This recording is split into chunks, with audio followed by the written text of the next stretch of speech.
Carlton, Nottingham. Last week's death of Saudi Arabia's king and the following transfer of power have stirred the debate over a possible change in foreign policy for the kingdom. The latest edition of RT's Going Underground delved deeper into the issue. Is it simplistic to say that Cameron ignoring all the human rights abuses is down to the energy resources of Saudi Arabia? So this is a well-tried policy. The difference today is that Saudi Arabia are, the boots on the other foot basically, that Saudi Arabia are not beholden to Britain, it's the other way around. And Britain is desperately trying to keep a toehold in with the new regime. What on earth we should do if Saudi Arabia, with what may be a cataclysmic change in policy, who knows, start to ally itself with emerging economies and move away from Western armament sales that so many jobs depend on? I think it would be a really good idea. It would be a really good idea if not just Saudi Arabia, but the whole of the Arab world moved away from its dependency on autocracy and Western arms. How would you characterize David Cameron's understanding of this situation then? Primitive, completely unprincipled, waiting on the sidelines.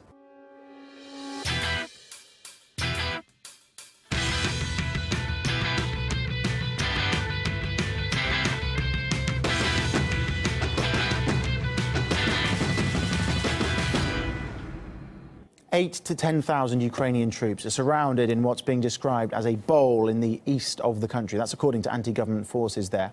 Several local villages and towns have been partly levelled by non-stop artillery and mortar shellings, with street fighting continuing day and night. The area's self-proclaimed authorities estimate over 100 Ukrainian soldiers have been killed during the past 24 hours. Well, let's take a look at where the fighting is most intense. This is what the front line looks like, according to anti-government forces. Now, it forms a pocket around the Ukrainian troops, almost encircled near the local railway hub. However, army officials say that's far from reality and that they've got the situation under control.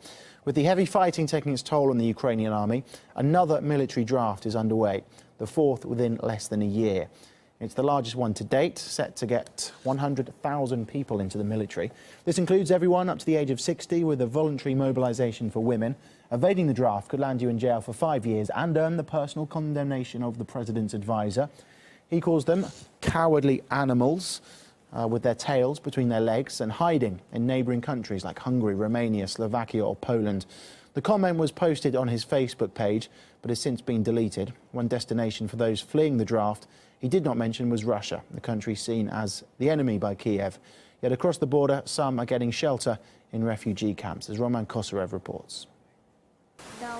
I'm very scared. My father was left behind in Ukraine. He says they're being bombed non-stop. We were constantly sitting in basements and corridors. This refugee camp near the Ukrainian border houses over 260 people, nearly 100 children.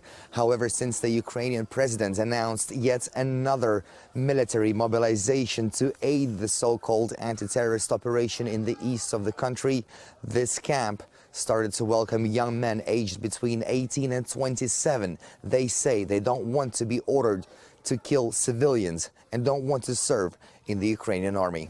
The military offensive in eastern Ukraine may seem logical to the leaders in Kiev, but young recruits all over the country are not convinced. And neither are their mothers, who are determined to stop their boys going to war. The conflict with anti-government forces intensified after the new year. But instead of pushing for peace, the Ukrainian president decided to escalate and draft in an extra 100,000 soldiers. Many of them are teenage cadets who haven't yet finished their training. The response has been far from enthusiastic, with would-be conscripts taking their families and fleeing to Russia. We don't want to fight, but nobody asks whether we want to or not. Recently, a friend of mine was on the bus when the National Guards came on board. They told her and the other female passengers to get out, and they made the young men stay. And then they drove off with them somewhere. What do we need this war for? They'll kill us, and no one will care. Mass reluctance to serve has not gone unnoticed by international monitors. According to the plan, about 800 individuals are supposed to be mobilized within a week. However, a considerable number of people are trying to avoid mobilization by various means. And according to unconfirmed reports, the army has even launched battalions dedicated to catching deserters. Meanwhile, the losses continue to mount. Since the start of the conflict, at least 1,500 troops have died, but the true figure could be far higher. Roman Kosarev, RT, Donetsk.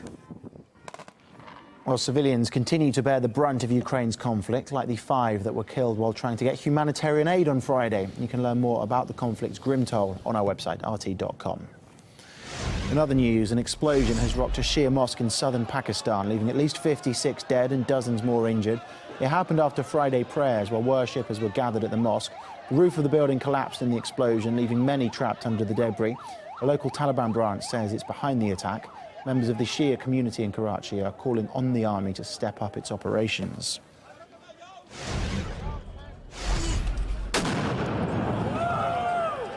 A lavish ball at Vienna's Hofburg Palace was accompanied by scenes of chaos outside. The Academy Ball, which is sponsored by the ultra-nationalist Freedom Party, has long been accused of attracting the far-right elite.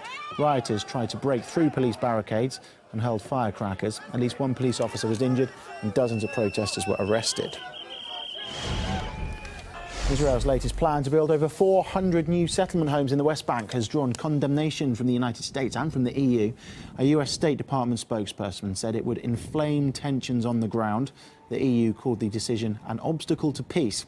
Israeli settlements on Palestinian lands are considered illegal under international law and are condemned by many countries. Now, up next on RT International, Aaron Aid looks at the notorious free trade deal which the US and the EU are negotiating. But if you're in the UK, the biggest issues get debunked with George Galloway on Sputnik.